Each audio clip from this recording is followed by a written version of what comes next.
Hi everyone, welcome back to Diksha's education hub. आज हम judicial system के बारे में पढ़ेंगे। अगर आपने लास्ट वीडियो देखी थी तो उसमें हमने पढ़ा था कि देयर वर टू फेजेस जिसमें ब्रिटिशर्स का रोल हम देखते हैं। फर्स्ट फेज़ रहता है आपका 1757 से लेके 1857 तक का, और दूसरा फेज़ आता है 1857 ऑनवर्ड 1947, तकरीबन 90 साल का। ठीक है, तो सबसे पहले हम देख रहे हैं कि क्या क्या एडमिनिस्ट्रेटिव चेंजेस ब्रिटिशर्स ने किए 1858 तक। मतलब जो फर्स्ट फेज़ था उसमें इन्होंने क्या क्या चेंजेस लाए हम देख रहे हैं। पहले ये बिल्कुल कमर्शियल बॉडी है, जस्ट ट्रेड के ऊपर फोकस कर रही है, कैसे ज़्यादा से ज़्यादा प्रॉफिट अटेन किया जा सके। बट बाय द टाइम कैसे इन्होंने अपनी मेंटालिटी को स्विच किया और एक पॉलिटिकल पावर बनने का इन्होंने सपना देखा। इम्पीरियलिज्म, कॉलोनियलिज्म, इन सब चीज़ों के ऊपर फोकस किया। How they changed. तो अगर लास्ट लेक्चर को थोड़ा सा बाइंड अप करें तो आपको याद होना चाहिए कि 3 मेन पिलर्स थे जिसकी वजह से ब्रिटिशर्स कहीं ना कहीं स्ट्रांग हो रहे थे। सबसे पहला पिलर क्या था? Civil services. जितने भी इंपॉर्टेंट पोजीशंस होती हैं किसी भी ऑफिस के अंदर, वहाँ पे ब्रिटिशर्स को बिठा दिया। थाना के अंदर नए नए पोजीशंस अनाउंस कर दिए, डीएसपी लेके आए, एसपी लेके आए, पर सारे कौन होते थे? ब्रिटिशर्स होते थे, इंडियंस नहीं हुआ करते थे। बिकॉज ब्रिटिशर्स का मानना था कि वो इंडियंस को सिखाने के लिए आए हैं।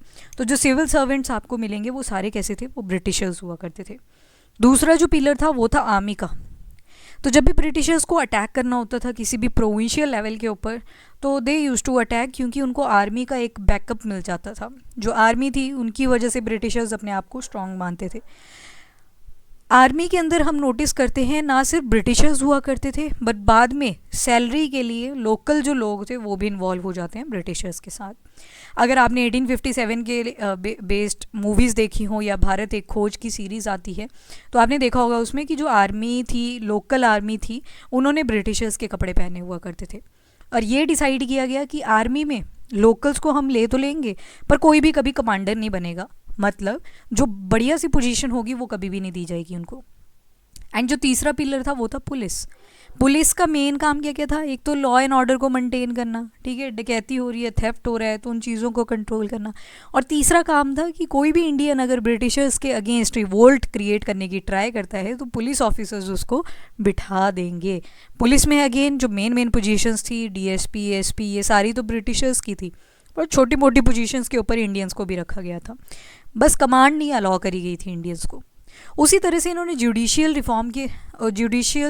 रिफॉर्म्स भी करे, यानी कि आपका जो सुप्रीम कोर्ट पढ़ते हो, आप हाई कोर्ट पढ़ते हो, उसी तरह से यहाँ पे एक जुडिशियल सिस्टम चल के आता है। अब बोला गया कि जो ब्रिटिशर्स हैं ना, इन्होंने सोचा कि एक कॉमन लॉ सिस्टम बनाते हैं, क्योंकि ये तो ब्रिटेन से आए हैं, वहाँ पे प्रॉपर पार्लियामेंट बन रखी है, रूल्स एंड रेगुलेशन चल रहे हैं, जुडिशरी पूरा चेक रख रही है कि कोई गलत लॉ ना बन के आ जाए। तो इंडिया के अंदर भी ब्रिटिशर्स डिसाइड करते हैं कि हम एक लॉ सिस्टम शुरू कर देते हैं और जितने भी केसेस आया करेंगे उन सबका हम एक रिकॉर्ड बना के चलेंगे। रिकॉर्ड मतलब जैसे एक डायरी लगी होती है ना, सुना होगा आपने, जो पुलिस ऑफिसर्स होते हैं जब रिपोर्ट लिखते हैं, एफआईआर लिखते हैं, तो देयर इज़ डायरी, एक डायरी भी होती है जिसके ऊपर सारे केसेस नोट डाउन होते हैं। तो ये जो सिस्टम था डायरी वाला, ये कब से शुरू होता है?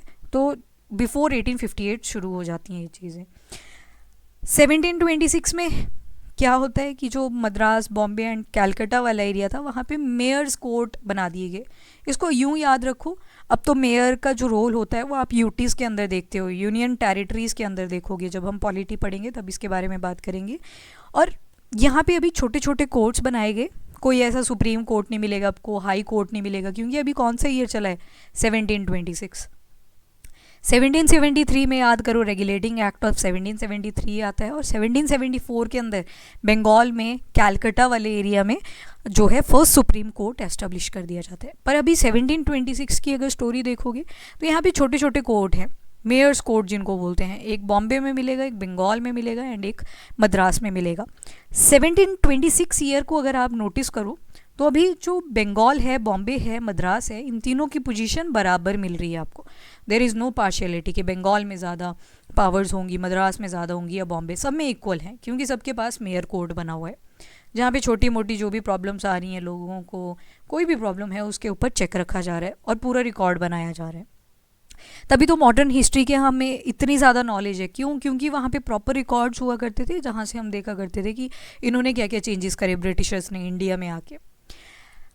अब जो फर्स्ट टाइम सोचा गया कि हम जुडिशियल सिस्टम को एक ऑर्गेनाइज तरीके से चलाएंगे, वो वैरन हेस्टिंग ने ही डिसाइड किया था।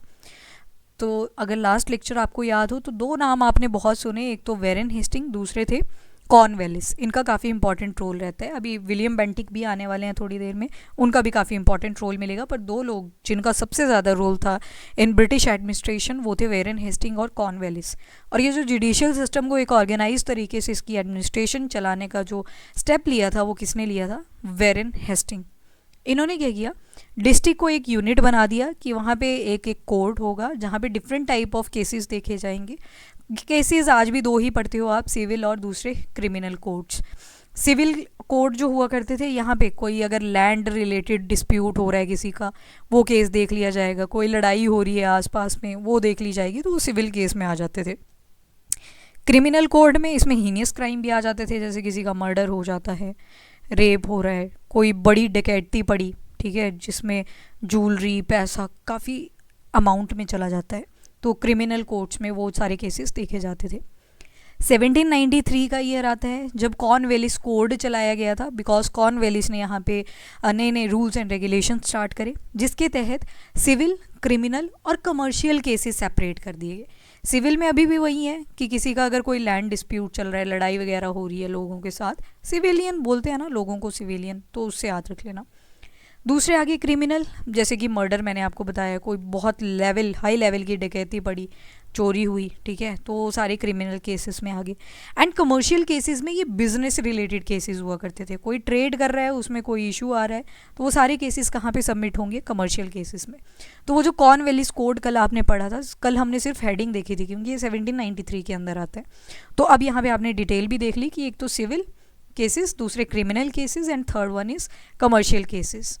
उसके बाद जो गवर्नर जनरल थे, इनको पावर ऑफ पार्डन दे दिया गया। जब हम पॉलिटी करेंगे तो पॉलिटी के अंदर हम पढ़ते हैं कि प्रेसिडेंट यानी कि राष्ट्रपति को पार्डनिंग पावर्स दी जाती हैं। बहुत सारी होती हैं, जैसे एक होती है रेस्पाइट, एक होती है रेमिशन, एक होती है कम्यूटेशन। तो यहाँ पे आपको सिर्फ कम्यूटेशन वर्ड मिलेगा। कम्यूटेशन में क्या किया जाता है? फॉर एग्जाम्पल किसी को अगर डेथ सेंटेंस दिया गया था, मतलब उसको हैंग कर दिया जाएगा, तो उस पनिशमेंट को थोड़ी सी लाइटर पनिशमेंट से रिप्लेस कर दिया जाता है। जैसे अब बोला गया कि हैंग नहीं करा जाएगा उसको, बट हाँ लाइफ इम्प्रिजनमेंट दे दी जाएगी। अब यहाँ पे क्या फ़र्क आ गया? लाइटर है ना पनिशमेंट, पहले हैंगिंग बोल रहे थे कि फांसी दे दी जाएगी, अब वो पेनफुल दर्द की जगह नॉर्मल जो नेचुरल डेथ होगी उससे डेथ होएगी, इसकी लाइफ इम्प्रिजनमेंट। या फिर मान लो किसी को लाइफ इम्प्रिजनमेंट दी थी, उसको बोल दिया गया कि चलो 20 साल की आपको सज़ा दे दी गई। किसी को 20 साल की हो रखी थी तो उसको 10 साल की रिड्यूस कर दी, किसी को 10 की हो रखी थी किसी को 5 की कर दी। तो इसको बोलते हैं कम्यूटेशन, मतलब जो पनिशमेंट है उसको रिड्यूस कर देना, और जो हार्श पनिशमेंट थी उसको थोड़ा सा लाइटर फॉर्म में कन्वर्ट कर देना। तो ये जो पार्डनिंग पावर्स थी ये गवर्नर जनरल को दे दी गई थी, एंड दे विश अगर किसी को माफ़ करना है तो ये कर सकते थे। विलियम बेंटिक 1831 में इनका काफ़ी इंपॉर्टेंट रोल प्ले होता है। जो अपील, कोर्ट ऑफ अपील हुआ करता था, वहाँ पे ये चेक किया करते थे जितने भी सिविल और क्रिमिनल केसेस हुआ करते थे। तो कोर्ट ऑफ अपील ये प्रोविंशियल लेवल पे मिलेंगे आपको। मेन सेंटर में आपको मेयर कोर्ट मिल गया, मद्रास, बंगाल एंड बॉम्बे वाला एरिया। और ये जो प्रोविंशियल कोर्ट्स हुआ करते थे इनको बोल दिया कोर्ट ऑफ अपील। तो विलियम बेंटिक को उसकी रिस्पॉन्सिबिलिटी दे दी, जितने भी सिविल क्रिमिनल केसेस हुआ करते थे वो सारे कौन देख रहे हैं? तो विलियम बेंटिक देख रहे हैं। इसके बाद गवर्नमेंट ने एक लॉ कमीशन अपॉइंट कर लिया इन 1833, ठीक है, और कौन थे वो? Lord Macaulay. लॉर्ड मैकॉले को फर्स्ट चेयरमैन बनाया इस लॉ कमीशन का, जो 1833 के अंदर, याद है ना चार्टर एक्ट्स पढ़े थे हमने, चार्टर एक्ट 1833, तो उसी का एक फीचर भी है ये। तो लॉर्ड मैकॉले जो थे उनको फर्स्ट चेयरमैन बना दिया इस नए लॉ कमीशन का। ये जो नया लॉ कमीशन आया, इसके तहत बोला गया कि इंडिया के लिए हमें एक इंडियन पीनल कोड बनाना चाहिए। आपने सुना होगा सेक्शन ये वाला लगा अंडर आईपीसी 1860, क्योंकि 1860 के अंदर इंडियन पीनल कोड की स्टार्टिंग हो जाती है। और आज आप इस वीडियो को देख रहे हो 2024 के अंदर, और अब आईपीसी का नाम आईपीसी ना रह के बीएनएस हो चुका है, भारतीय न्याय संहिता। इसको भी याद रखिएगा, भारतीय न्याय संहिता।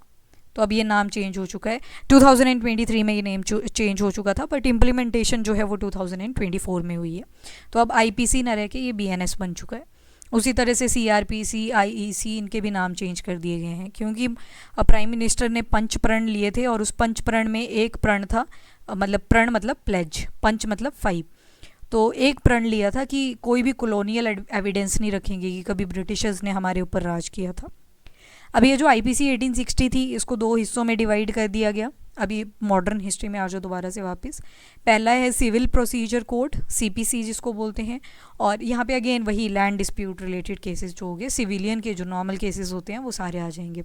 एंड दूसरा आ जाएगा क्रिमिनल प्रोसीजर कोड, जिसको सीआरपीसी भी बोलते हैं। अब इसका भी नाम चेंज हो चुका है, भारतीय सुरक्षा ऐसे करके है कुछ नाम, बीएनएसएस, भारतीय याद नहीं आ रहा, सॉरी फॉर दैट, पर इसका भी बीएनएसएस है शॉर्ट में अगर मैं बोलूँ। सुरक्षा संहिता कुछ ऐसे है, भारतीय नागरिक सुरक्षा संहिता, यस, भारतीय नागरिक सुरक्षा संहिता। तो इसका भी नाम चेंज कर दिया गया है। उसी तरह से इंडियन एविडेंस एक्ट का भी नाम चेंज कर दिया गया है। अब जो सर एलिजा एम्फे हैं, याद करिए जी, regulating act of 1773, regulating act of 1773 की अगर आपको याद है थोड़ी सी भी, तो हम देखते हैं कि बॉम्बे मद्रास में क्या किया जाता है, इनकी पोजीशन को रिड्यूस कर दिया जाता है और मेन सेंटर कौन सा बन गया था, बंगाल बन गया था। 1774 में यहाँ पे एक सुप्रीम कोर्ट एस्टेब्लिश कर दिया जाता है, जहाँ पे एक चीफ जस्टिस बन के आते हैं जो थे सर एलिजा एम्फे। लिन एस्टर, हाइडे, वो सारे जो थे वो इनके अंडर थे, सबऑर्डिनेट थे सर एलिजा एम्फे के। तो ये भी याद रखिएगा, रेगुलेटिंग एक्ट ऑफ 1773। अब इंडियन जुडिशियल सिस्टम की हायरार्की कैसे आई? उस टाइम पे सिविल वाला जो कोड हुआ करता था उसको बोलते थे सरदार दीवानी अदालत, सरदार दीवानी अदालत। तो ये नाम तो आपको याद ही रखना पड़ेगा, सरदार दीवानी अदालत। और जो क्रिमिनल वाला था उसको बोलते थे सरदार निजामत अदालत। तो सरदार अदालत इज़ कॉमन, और सिविल वाले को दीवानी बोला और निजामत बोला क्रिमिनल वाले को। अब सबसे पहले तो ये वाला देख लेते हैं, सरदार दीवानी अदालत, सिविल केसेस जहाँ पे देखे जाते थे। तो यहाँ पे जजेस को कौन हेल्प किया करता था? मुस्लिम का अगर कोई केस है तो काजी बैठ जाएंगे, मुतिफ्स आ जाएंगे या फिर पंडित्स आ जाएंगे, ठीक है, according with respect to the जो भी आपका रिलीजन हुआ करता था। तो जजेस की हेल्प कौन किया करते थे? तो ये पंडित हो गए, काजी हो गए, वो किया करते थे। प्रोविंशियल कोर्ट ऑफ अपील, यानी कि जो प्रोविंशियल लेवल पे थे कोर्ट्स, उनको बोलते थे कोर्ट ऑफ अपील। बड़े सारे बनाए गए, जैसे ढाका वाला area, capital of Bangladesh, Calcutta आ गया, मुर्शिदाबाद, पटना। तो यहाँ पे बहुत सारे प्रोविंशियल कोर्ट्स ऑफ अपील बना दिए गए। और जो डिस्ट्रिक्ट दीवानी अदालत थी, वहाँ पे रजिस्ट्रार कोर्ट भी बना दिए गए और उनके अंदर छोटे छोटे और कोर्ट्स बना दिए गए। कुछ नहीं, एक जैसे सुप्रीम कोर्ट होता है ना, सुप्रीम कोर्ट तो एक ही है पर हाई कोर्ट तो मल्टीपल हैं। तो वही चीज़ यहाँ पे भी सबऑर्डिनेशन करी गई थी कि सबसे पहले आपका डिस्ट्रिक्ट लेवल पे आएगा डिस्ट्रिक्ट दीवानी अदालत जिसको बोल दिया, फिर उससे छोटा आएगा रजिस्ट्रार कोर्ट, और उससे भी छोटा सबऑर्डिनेट कोर्ट्स। यहाँ पे मल्टीपल कोर्ट्स हुआ करते थे। तो ये तो सिविल वाला था। दूसरा आपने देखा क्रिमिनल जुडिशियल सिस्टम, यहाँ पे सरदार निजामत अदालत इसको बोला गया। ये प्रोविंसेस लेवल पे भी हुआ करता था। डिस्ट्रिक्ट लेवल पे इसको बोलते थे डिस्ट्रिक्ट फौजदारी अदालत, डिस्ट्रिक्ट फौजदारी अदालत। इंडियन ऑफिसर्स के अंडर ये हुआ करता था। वॉरेन हेस्टिंग ने ये आइडिया एस्टेब्लिश करा और बाद में जो चेंजेस करे गए वो कॉर्नवेलिस के थ्रू करे गए थे। इसके अंडर भी फर्दर लोअर कोर्ट्स आते थे जिनको इंडियन मैजिस्ट्रेट ही हेड किया करते थे।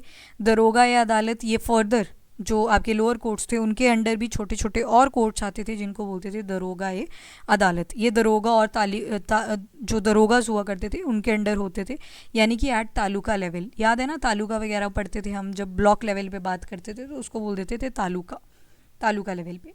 नाउ सोशियो कल्चरल पॉलिसीज़ क्या क्या थी ब्रिटिशर्स की?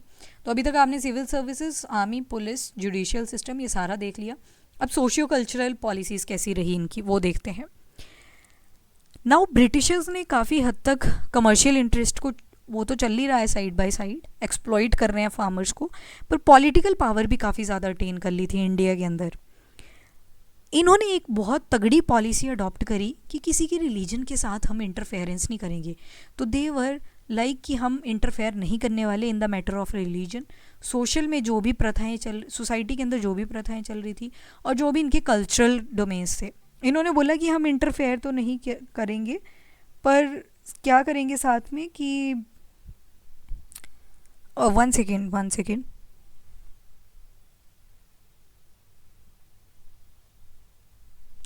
ठीक है, ओके, पापा की कॉल थी। ठीक है, तो यहाँ पे इन्होंने बोला कि हम इनके साथ इंटरफेयर नहीं करेंगे, बट वी विल ट्राई कि कैसे रिलीजन, सोसाइटी और कल्चरल जो डोमेन है उनको चेंज किया जा सकता है। अब आता है आपके पास चार्टर एक्ट ऑफ 1838। अब देखो 1858 से पहले की बातचीत हो रही है, तो एक तो 1773, दूसरा आपका ईयर आ जाएगा 1784 और एक इम्पॉर्टेंट ईयर आएगा 1793, देन 1813 और 1833 एंड 1853। यहाँ 1793 के बाद 20 साल, 1813 के बाद 20 साल, 1833 के बाद अगेन 20 साल, तो ये सारे 20 साल के गैप पे आगे। पापा कॉल कर रहे हैं, उठा लो जाके।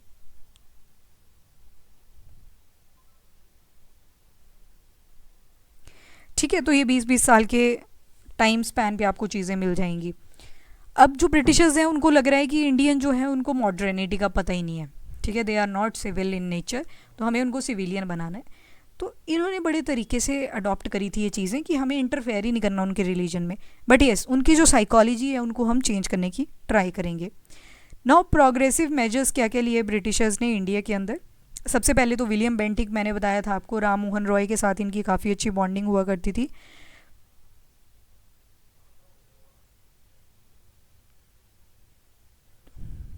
ओके, चलो ठीक है। तो विलियम बेंटिक जो थे, सती सिस्टम जो चल रहा था इंडिया के अंदर बहुत ही गंदा था। इसमें अगर बहुत कम एज में भी किसी के हस्बैंड की डेथ हो जाया करती थी तो जो लड़की होती थी उसको भी चलना पड़ता था साथ में। तो विलियम बेंटिक का हम रोल देखते हैं कि इन्होंने सती सिस्टम को ख़त्म करवाया इंडिया के अंदर इन 1829। पॉजिटिव चीज़ लगेगी आपको, ठीक है, तो पॉजिटिव में आप इसको ऐड ऑन कर सकते हो। 1829 के बाद 1856 में आप नोटिस करोगे कि जो विडो रीमैरिज एक्ट थी उसको भी ख़त्म करवाया गया। कैसे करवाया, सॉरी विडो रीमैरिज जो ख़त्म बोल दिया मैंने, विडो रीमैरिज एक्ट को एस्टेब्लिश करवाया गया, जिसके तहत अगर किसी लड़की के हस्बैंड की डेथ हो गई है तो उसको एक सोशल स्टिग्मा लगा दिया जाता था, बहुत गाली गलौज उसके साथ की जाती थी। अब विडो रीमैरिज एक्ट पास कर दिया गया 1856 के अंदर, जिसके तहत बोला गया कि अब विडोज़ भी दोबारा से शादी कर सकती हैं। एंड फीमेल इन्फेंटिसाइड की कंडीशन बहुत ज़्यादा थी। जैसे ही पता चलता था कि लड़की पैदा हुई है तो उसको ज़िंदा ही दफना दिया जाता था। तो it was like female infanticide, जिसको कन्या भ्रूण हत्या भी बोलते हैं। तो 1870 में फीमेल इन्फेंटिसाइड को भी बैन कर दिया गया। इन्फेंट होता है छोटा सा बच्चा जो नया पैदा हुआ होता है ना, उसको बोलते हैं इन्फेंट। एंड जब भी साइड वर्ड लगता है तो यहाँ पे डेथ से रिलेटेड होता है। जैसे आपने सुसाइड सुना होगा, होमिसाइड सुना होगा, तो साइड, पेस्टिसाइड, हर्बिसाइड, तो सब में साइड लगा होता है, तो किसी की किलिंग हो रही होती है। तो इन्फेंटिसाइड यानी कि बच्चे को मार देना, फीमेल इन्फेंटिसाइड यानी कि कन्या भ्रूण हत्या जिसको बोला करते थे। अब जो शादी थी वो बहुत ही बचपन में करवा दी जाती थी। अब बोला गया कि 12 साल से ऊपर करवा सकते हो, उससे नीचे नहीं करवाना है। तो एज ऑफ कंसेंट एस्टेब्लिश कर दी गई 1891 के अंदर, जिसके तहत लड़की की शादी 12 साल से नीचे नहीं करवाई जा सकती। अब तो मार्जिन 18 to 21 वाला है, पर उससे पहले कितना था 1891 में, 12 साल से पहले आप उसकी शादी नहीं कर सकते। अब चार्टर एक्ट 1833 आपका पास हो चुका है, जिसके तहत गुलामी पूरी तरह से अबॉलिश है। यहाँ पे लोगों को ख़रीद लिया जाता था, उनको गुलाम बना लिया जाता था और जो काम उनसे करवाना होता था वो करवाया जाता था। तो ये आया था चार्टर एक्ट ऑफ 1833 के तहत, जिसमें स्लेवरी को पूरी तरह से इंडिया में अबॉलिश कर दिया। यू विल नोटिस आपने अभी तक कितने सारे पॉजिटिव पॉइंट पढ़े। सती को अबॉलिश किया, विडो रीमैरिज एक्ट पास कर दी, फीमेल इन्फेंटिसाइड को बैन कर दिया, एज ऑफ कंसेंट लाई गई कि 12 साल से नीचे की लड़कियों की शादी नहीं करी जाएगी, स्लेवरी गुलामी ख़त्म कर दी गई। तो अच्छे पॉइंट्स भी आपको मिल जाएंगे। अब गवर्नमेंट को इंटरेस्ट आया कि हमें जो इंडियंस हैं उनको एडुकेट करना चाहिए, उनको भी पढ़ाई लिखाई करवानी चाहिए, और जो इंडियंस हैं हाई क्लास के वो फिर जाके जो लो क्लास इंडियंस हैं उनको पढ़ा दें। तो यहाँ पे अभी इंडियंस की एजुकेशन के ऊपर भी फोकस किया जाने लगा। अब जो ब्रिटिशर्स थे वो रिलीजियस मैटर और कल्चरल मैटर से दूर रहा करते थे इंडियंस के। They never try to interfere, क्योंकि किसी के धर्म के साथ छेड़ोगे तो फिर पंगे ज़्यादा होंगे, प्रोटेस्ट ज़्यादा होंगे, तो ये इस चीज़ से दूर ही रहा करते थे। और हाँ ठीक है, बस इतना ही था। अब कॉन्स्टिट्यूशनल डेवलपमेंट क्या क्या हुई 1858 से पहले, तो 1770 से चलेंगे। 1773 के अंदर आप देखते हो 1773 में आता है आपका रेगुलेटिंग एक्ट 1773। याद करो, पढ़ा था ये शॉर्ट वीडियो में, जिसके तहत बंगाल वाले एरिया को सबसे ज़्यादा इंपॉर्टेंस दे दी जाती है और जो बॉम्बे वाला रीजन था और मद्रास का एरिया था उनको सबऑर्डिनेट बना दिया जाता है बंगाल के। First time governor general of Bengal बनते हैं और फर्स्ट जो गवर्नर जनरल ऑफ बंगाल बने थे वो थे वेरेन हेस्टिंग। 1774 में सुप्रीम कोर्ट एस्टेब्लिश कर दिया जाता है बंगाल वाले एरिया में। इसके बाद 1784 में कुछ शॉर्ट कमिंग्स रह गई थी रेगुलेटिंग एक्ट 1773 में, जिसके बाद पिट्स इंडिया एक्ट आता है 1784 के अंदर। इसमें 2 बोर्ड्स बनाए गए थे, एक था बोर्ड ऑफ कंट्रोलर, दूसरा था बोर्ड ऑफ डायरेक्टर। तो वो दोनों किस में बनाए गए थे? Pitts India act. और बोर्ड ऑफ कंट्रोलर जो थे वो civil as well as military और रेवेन्यू अफेयर जितने भी हुआ करते थे उनके ऊपर चेक रखते थे। डायरेक्टर्स का काम था कमर्शियल यानी कि बिजनेस ओरिएंटेड जो भी चीज़ें चल रही थी उनके ऊपर चेक रखना। Then charter act of 1793। अब चार्टर एक्ट के ईयर्स बहुत इजी हैं, एक याद रख लो, 1813 तो याद ही रहते हैं, इसके 20 साल पहले, फिर 1833 के 20 साल बाद, और 1833 के बाद 1853 अगेन 20 साल के बाद। तो 20 साल की गैप पे चार्टर एक्ट्स आते हैं। सबसे पहले आया चार्टर एक्ट ऑफ 1793 जिसमें जो सीनियर ऑफिशियल्स हुआ करते थे they were debarred from living India without permission from the government. जितने भी ब्रिटिशर्स आए हुए थे इंडिया के अंदर, जब उनको सीनियर ऑफिशियल पोजीशंस पे बिठा दिया गया तो वो बिना परमिशन के नहीं जा सकते थे गवर्नमेंट के। ठीक है, अब गवर्नमेंट किसकी चल रही है? इन शॉर्ट ब्रिटिशर्स की चल रही है। और जो कंसेप्ट था सिविल लॉ का वो फर्स्ट टाइम इमर्ज होता है ड्यूरिंग 1793। उसके बाद चार्टर एक्ट ऑफ 1813 आ जाता है। तो जो ट्रेड मोनोपोली थी, क्योंकि ब्रिटिशर्स ट्राई कर रहे थे कि हम ही चलें सारी जगह और कोई ट्रेड ही नहीं करेगा, तो वो सारी अबॉलिश कर दी गई और इनका फोकस अब सिर्फ कहाँ पे रखा गया था कि आप चाइना के साथ ट्रेड कर सकते हो और जो चाय की खेती है और उसका जो ट्रेड है वो आप कर सकते हो, बाकी आप कहीं पे भी इंटरफेरेंस नहीं करोगे। और जो मॉडर्न एजुकेशन थी इंडियंस के लिए, उसके लिए फर्स्ट टाइम 1 लाख रुपए की इन्वेस्टमेंट करी गई कि इंडियंस को हम एजुकेट करेंगे। Then there is a charter act of 1833। East India company ने क्या किया, जो भी कमर्शियल पावर्स थी इंडिया के अंदर वो सारी ख़त्म कर दी गई। चौथे में टी और चाइना के साथ तो ट्रेड बचा हुआ था, पर चार्टर एक्ट जब 1833 आता है तो वो चीज़ भी बंद कर दी जाती है और गवर्नर ऑफ बंगाल की जगह पे आ जाता है governor general of India. Very important point कि गवर्नर जनरल ऑफ बंगाल की पोजीशन को गवर्नर जनरल ऑफ इंडिया की पोजीशन ने किस चार्टर एक्ट के तहत कन्वर्ट करा था, तो इट हैपेंड इन 1833। और जो first governor general of India बने वो थे William Bentinck, Lord William Bentinck. ये वही विलियम बेंटिक है जिन्होंने सती सिस्टम को अबॉलिश करा था इंडिया के अंदर इन 1829। उसके बाद अभी रिवोल्ट नहीं आया। लॉ मेंबर जो थे गवर्नर जनरल की काउंसिल में उनको भी अपॉइंट करा गया। फर्स्ट जो मेंबर बने थे इसके अभी देखा हमने मैकॉले बने थे। इसकी वजह से जितनी भी इंडियन जो पब्लिक सर्विसेज थी उसकी इंडियनाइजेशन शुरू कर दी थी। और government of Madras and Bombay जो थे they were deprived of their legislative power, क्योंकि वो किसके पास जा चुकी थी? बंगाल के पास। उसके बाद चार्टर एक्ट 1853 आता है अगेन 20 साल के बाद, जिसके तहत लॉ मेकिंग और जो इम्प्लीमेंटेशन वाली बॉडीज़ थी उनको सेपरेट कर दिया गया, यानी कि एग्जीक्यूटिव और लेजिस्लेटिव बॉडीज़ को सेपरेट कर दिया गया। और ओपन कंपटीशन सिस्टम चला दिया सिविल सर्विसेज रिक्रूटमेंट का। पहले कहाँ पे हो रहा था ये एग्ज़ाम? जाके इंग्लैंड में हो रहा था, अभी भी वहीं पे हो रहा है, पर ओपन कर दिया उसको कि आप जाओ वहाँ पे एग्ज़ाम दे के आओ और अपने लिए सीट पाओ। ठीक है। और मैकॉले कमेटी जो थी उन्होंने इंडियन सिविल सर्विसेज के बारे में बताया था और ये कमेटी बनी थी इन 1854। फर्स्ट टाइम लोकल रिप्रेजेंटेशन जो है इंडियंस की इंडिया के अंदर देखने को मिल जाती है विद 4 इंडियंस मेंबर जो थे वो अपॉइंट हुए थे। तो ये था आपका administrative reforms in British India 1858 से पहले। नेक्स्ट लेक्चर में हम रिवोल्ट ऑफ 1857 देखेंगे, पर पहले एक बार रिवाइज कर लेते हैं। तो आज हमने जुडिशियल सिस्टम के बारे में पढ़ा।